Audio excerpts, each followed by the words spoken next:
It is a business asset. It attracts and keeps friends. It lightens human burdens. It is the direct route to serenity and contentment. Grenville Clayser. Chairman, fellow Toastmasters, and guests, good evening. It is often said that laughter is good for the soul, and that is true in my life now more than ever. Each and every day, I try to find something that makes me laugh, whether it's listening to a joke or watching my favorite television shows. You see, fellow Toastmasters, over the past year, I have had a visitor that just won't leave me alone. Has anyone had a guest come to stay with them for a weekend and stay for a year? Well, that is the story of my life. You see, and all I can do now is laugh rather than cry about this guest. I have tried everything to get this guest to leave, and to no avail. But hopefully, I only have 75 days left until I regain my sanity and the guest from hell leaves.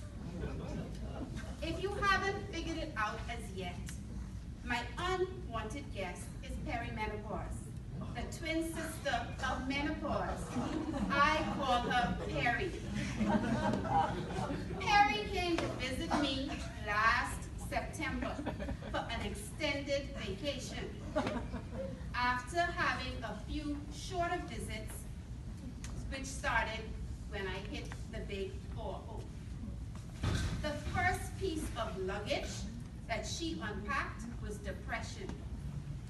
This darkness plagued me, on and off at first, and then everyone would just say, snap out of it. But it was not that easy. It was not that simple. Next, Peri unpacked irritability. Boy, oh boy, I think she must have had 3 or 4 suitcases of that. Because I didn't want anyone to be around me, and I didn't want to be around anybody. I couldn't take humor, and laughter became a thing of the past.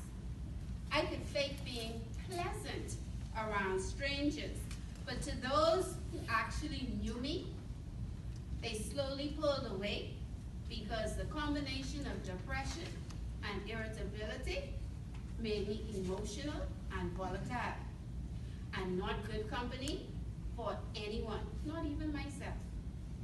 I often didn't know where to turn, and I had no reference point from any family member, so I began to seek help.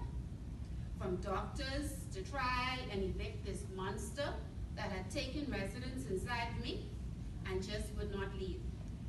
They said, "You're too young for Peri. It must be something else." So I began to feel hopeless. I began to see why women in the olden days were put in institutions during this time, and myself considered just checking into the Pink Hotel in Fox Hill until this visitor just left me.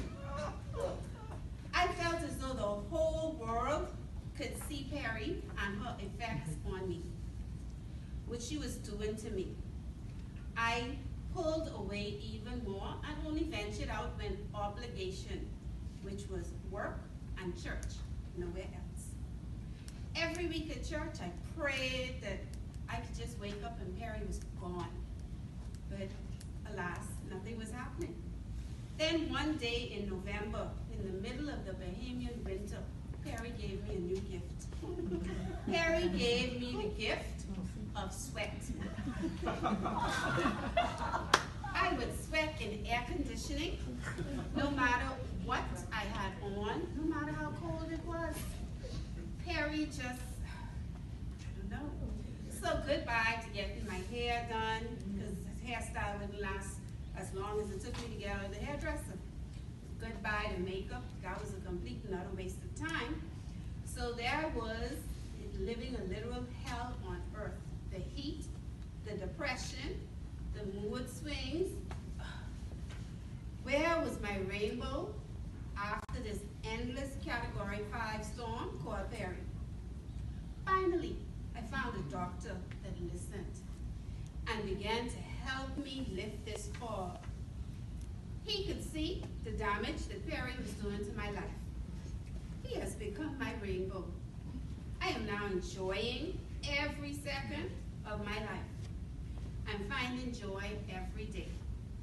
I now enjoy daily watching comedies, having conversations with my friends, and becoming more sociable and less irritable. I am now counting down the days until eviction and looking forward to embracing Peri's twin, Menno. Because I am now well equipped to fight that battle. I laugh every day and joke about the amount of days left. I have a countdown on my phone and I'm looking forward to looking back at all of this and finding the humor in it all. People often say that there's a thin line between love and hate, but I say there's a thin line between sanity and insanity, and her name is Peri.